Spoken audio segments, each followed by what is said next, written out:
Bom dia, gente. Eu sou a Emanuele e o nosso trabalho é sobre espinha bífida e os outros integrantes do grupo são a Amanda, a Ana Clara, a Camille e o Matheus. A espinha bífida é uma malformação congênita decorrente de um defeito na formação do tubo neural. Quando o tubo neural não se fecha completamente, que envolvendo assim os tecidos subjacentes, que vai envolver o quê? Principalmente nas meninges, os arcos vertebrais, músculos da região dorsal e a pele. Ela é descoberta entre a 18ª e a 24ª semana da gestação, por meio do ultrassom, e os exames morfológicos são realizados no primeiro e segundo trimestre.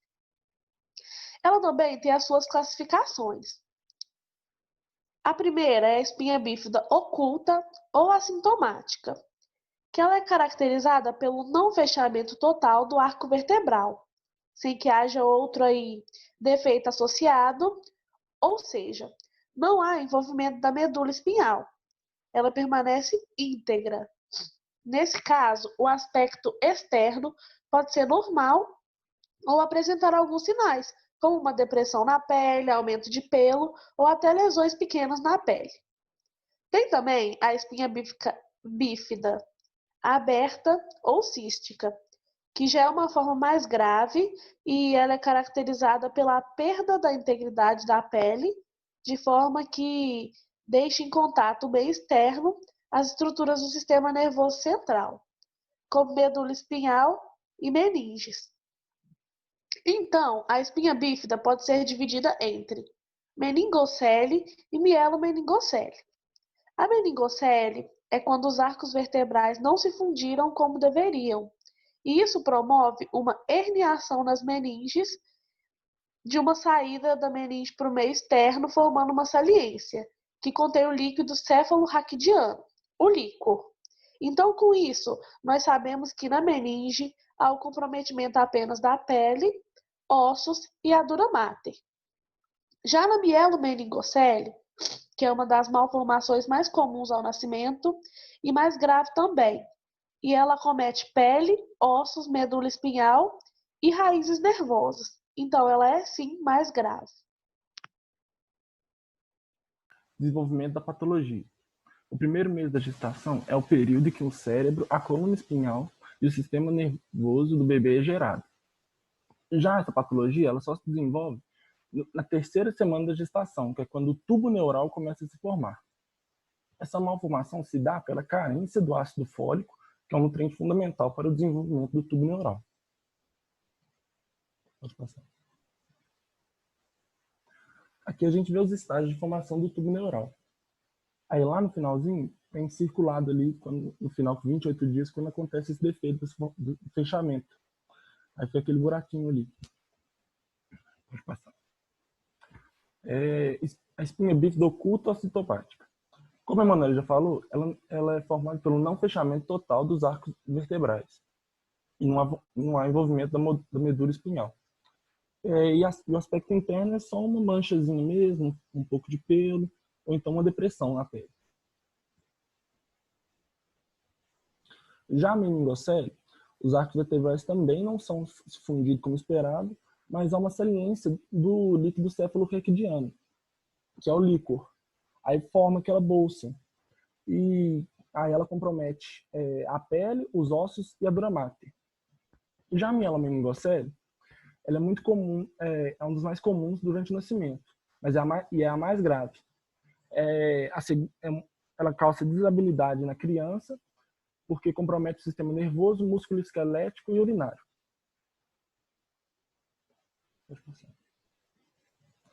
Aqui a gente tem um slide do segundo trimestre de uma gestação. Aí dá para ver ali, evidentemente, uma mielomeningocele formada no bebê. E a mielomeningocele, ela também desenvolve em uma ou mais vértebras e normalmente na região lombosacral. E ela já acomete os ossos, a dura mater, a medula espinhal e raízes nervosas, que normalmente é a cauda equina. Aqui a gente tem uma ilustração da mielomeningocele, como mostra ele aquela bolsa com com a exposição do líquor para fora do corpo, e os nervos espinhais, que ali é a cauda equina. E aqui, só para recapitular, a espinha bífida oculta, ela só tem a malformação dos arcos vertebrais, só que não compromete mais nada. E normalmente só causa algum problema bem futuro mesmo, só na maioridade. Já a meningocele, ela tem essa exposição dessa bolsa cística com o líquor exposto. Já a mielomeningocele é a exposição dessa bolsa cística com comprometimento da medula espinhal, que vai raízes nervosas junto com cauda equina.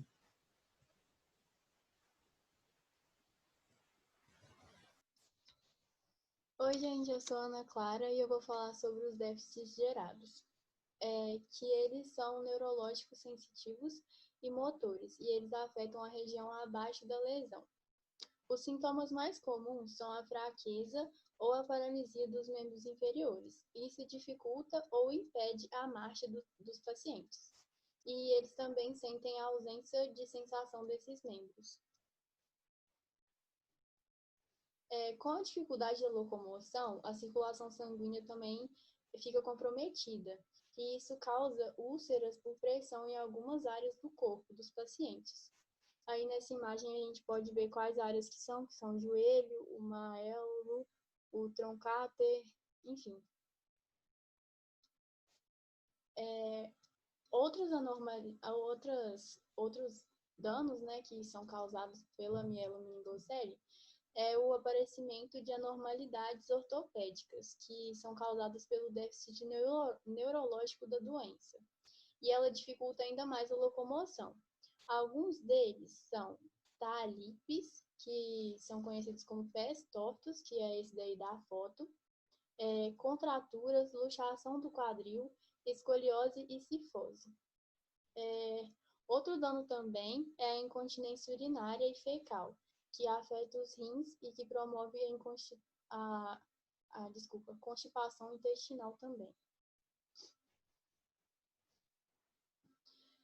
Outra consequência da doença é a hidrocefalia associada, que é o excesso de líquor nos ventrículos cerebelares, que causa um certo inchaço no encéfalo, e metade das causas de hidrocefalia associada é a mielomeningocele. Então, a gente pode perceber que ela é bem comum entre esses pacientes. Nessa foto, a gente pode ver bem explicadinho que aqui em cima a hidrocefalia associada, que a gente pode ver o acúmulo do líquor ao redor do encéfalo e dentro dos ventrículos. Também, nesses pacientes de mielomeningocele, é bem comum a malformação de Chiari, e nesse caso seria a malformação de Chiari 2, que é quando há a invasão da parte posterior do encéfalo para baixo através da parte inferior do crânio. Então, é meio que como se fosse ele tá escorregando para baixo ali mesmo, como a gente pode ver na imagem. E ali embaixo tem a mielomeningocele, que a gente já falou. Meu nome é Camila e eu vou falar o prognóstico.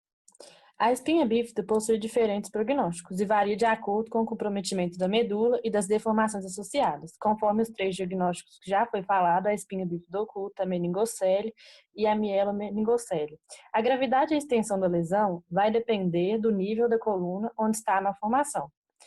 A nível torácico, que é essa parte azul, acarreta o comprometimento mais complexo, que são os pacientes que apresentaram os piores resultados funcionais sem movimento ativo dos membros inferiores.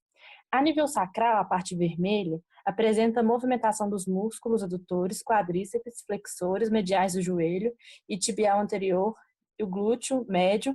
E as lesões a nível lombar, que é a parte amarela, limitam os pacientes à cadeira de rodas. Pode passar. A espinha bífida oculta é caracterizada pelo agrupamento de pelos ou mancha na área afetada da coluna. O paciente não apresenta complicações causadas por esse quadro clínico, não sendo necessário tratamento fisioterapêutico, sendo apenas necessário um acompanhamento com o neurocirurgião, pois alguns problemas tardios podem surgir no futuro. A meningocele e mielomeningocele requer atenção logo nos primeiros dias após o nascimento, além de ser ainda mais preocupante quando essa malformação acontece a níveis mais altos da coluna, comprometendo, sim, mais áreas do corpo. Existem dois tipos de correções cirúrgicas. A correção fetal, intrauterina, que é a cirurgia feita entre 18 a 26 semanas, e a cirurgia pós-natal, que é a feita após o nascimento. Na cirurgia intrauterina, ela é feita por uma cirurgia aberta, que é atestada cientificamente e comprovada, que é feita por incisão no abdômen, parecida com uma cesariana. E ela é feita uma abertura no útero. A incisão tem de 6 a 8 centímetros, que acarreta sangramentos, ruptura de membrana, deixando a cicatriz no útero para sempre. Existe também a incisão de 2 a 3 centímetros, corrige da mesma forma, com 24 semanas, realizando o parto com 30 semanas. Essa cirurgia de 2 a 3 centímetros, ela ainda está em fase de estudo. São 120 casos e houve 0 complicações. Ou seja, essa cirurgia está se mostrando 100% eficaz. Também existe a cirurgia por endoscopia, que ela é outra fase de pesquisa também, e ela foi feita por meio de 3 a 4 furos no útero, que não tem uma cicatrização e pode levar a um parto prematuro. Apenas 40% das crianças precisam do dreno peritoneal e 40% andam sem os aparelhos, que é dobrada a chance da criança andar sozinha. Na correção pós-natal, é um pouco mais fácil de explicar, porque ela vai acontecer quando a criança nasce, normalmente é feito um dia após o nascimento mesmo, e ela apresenta mais sequelas neurológicas e ela é feita 85% das crianças precisam do dreno peritoneal e 20% andam sem aparelhos, que é igual eu já falei, ela traz bem mais comprometimento para os movimentos da criança. Pode passar. Aqui tem a imagem, né, de um bebê com a cicatrização após a remoção daquela bolsa com líquido amniótico. Aqui são as órteses, né, que auxilia a criança e ajuda ela a ter mais movimentos. Pode passar. Oi, pessoal, eu sou a Amanda, eu vou falar um pouco sobre a intervenção fisioterapêutica. Então, como foi dito anteriormente, as crianças que desenvolvem essa patologia, elas precisam de uma atenção primária do fisioterapeuta. Após, como a Camila acabou de explicar, essa cirurgia que eles fazem, aproximadamente poucos dias depois do nascimento, eles têm que fazer o acompanhamento fisioterapêutico. Então, a gente tem alguns objetivos que são minimizar essas limitações que essa patologia causa. E esses objetivos visam a melhoria da qualidade de vida dos pacientes. Então, a gente trabalha fortalecimento muscular, a gente trabalha equilíbrio, controle postural, quando geralmente é acometido também a escoliose, como a Ana falou, a cifose. E a gente tem o auxílio também dos dispositivos ortopédicos, que auxiliam também no tratamento da criança.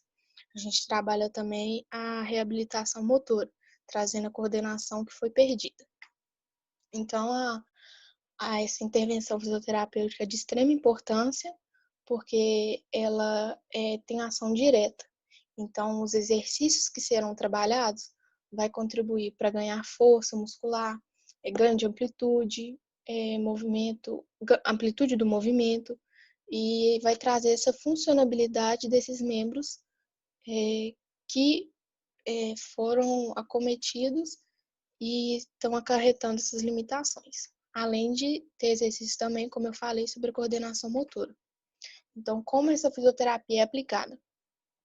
A gente faz, a princípio, essa avaliação física e essa avaliação física, essa anamnese vai de pessoa para pessoa. Não é porque eu tenho 2 pacientes com mielomeningocele que eu vou utilizar a mesma conduta para os 2. Então, a gente tem um programa fisioterapêutico individualizado e adequado para cada paciente. Cada um tem seus limites, cada organismo é então, cada conduta a gente vai usar de uma forma. a gente estimula o desenvolvimento motor da criança, porque a fisioterapia é algo progressivo. Então, não depende só, é algo gradual, é com o tempo que melhora. Então, a gente orienta também os pais quanto essa vida nova que a criança vai ter, né? Essas limitações e como lidar com essas limitações. A gente também faz o treinamento do uso de cadeira de rodas e o fortalecimento muscular. A gente trabalha o equilíbrio, né? Que o controle do tronco é essencial, tanto para postura quanto para estar sentado, né? E habilidades bimanuais. A gente treina também força e enfatiza os membros superiores e o tronco. É importante frisar também que a gente não trabalha só membro inferior porque a criança tem uma limitação maior nele. A gente trabalha membro superior, a gente trabalha tronco, a gente trabalha equilíbrio, força, é todo um conjunto para que tudo seja desenvolvido de forma harmoniosa. Então aqui a gente tem imagens de centros fisioterapêuticos coloridos, trazendo lúdico para as crianças. A gente tem essa cadeirinha aqui que é utilizada pelos fisioterapeutas para no auxílio de marcha, quando está trabalhando a marcha da criança, bola para equilíbrio, esses aparelhos aqui para marcha também, aqui aparelhos para trabalhar a ação da cadeira de rodas, esses brinquedinhos aqui são também para coordenação motora. Então, a gente foi atrás de algumas experiências reais. A gente já tinha o lado técnico, vamos dizer assim, a gente já sabia, ao desenvolver o trabalho, como acontecia no lado do fisioterapeuta. A gente procurou saber como acontece do lado da criança também. Então, essas imagens que a gente vai utilizar aqui são todas autorizadas pelas mães. Eu e a Camille fomos atrás dessas mães, justamente como eu falei, com esse propósito de saber como é o outro lado da história, como é a fisioterapia para criança. E aí a gente tem o Bernardo, de 2 anos, a Camille conversou com a mãe dele, a Camille conversou com a mãe do Bernardo e da Beatriz, e eu conversei com a mãe do Miguel. E a mãe do Bernardo relatou que ele fez a primeira cirurgia logo após o nascimento. A gente vê aqui a marquinha, né, da cirurgia que ficou. E ele também faz o uso das órteses. E ele faz o acompanhamento fisioterapêutico. A Beatriz tem 7 anos. Ela faz uso da cadeira de rodas também, porque é uma forma mais fácil de se locomover. Acho que a gente vê uma escoliose nela. A mãe dela relatou que o lado direito dela é mais comprometido. E eu posso falar com mais propriedade do Miguel, porque eu conversei com a mãe dele. Então, aqui a gente vê nessa primeira imagem, nas 3, né, que ele está fazendo fisioterapia.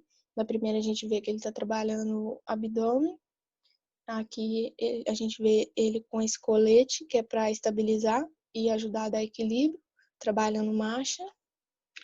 E aqui eu coloquei alguns vídeos a respeito da fisioterapia mesmo. Aí, a gente tenta sempre tratar a criança, como eu falei, com o lúdico, para incentivar ela a ir na fisioterapia para aquilo não tornar algo maçante para a criança. Então, justamente para trabalhar isso de uma forma tranquila para a criança. É sempre trabalhado o incentivo, né? Falando muito bem, parabéns, é isso mesmo, para incentivar as crianças mesmo. E na fisioterapia, principalmente pediátrica, a gente tem que inovar. A gente tem que ser criativo para não ficar algo chato para a criança fazer. Então, tem que envolver bastante brincadeiras, lógico, focado no exercício, mas de forma que a criança queira ter vontade de fazer. Eu vou ser mais breve nos vídeos aqui, que o horário já tá correndo. Aqui a gente vê que ele está estabilizando, essa tremidinha dele é para estabilizar quadril. Ele já está andando, ele está fazendo uso da órtese, trabalhando no membro superior, coordenação motora.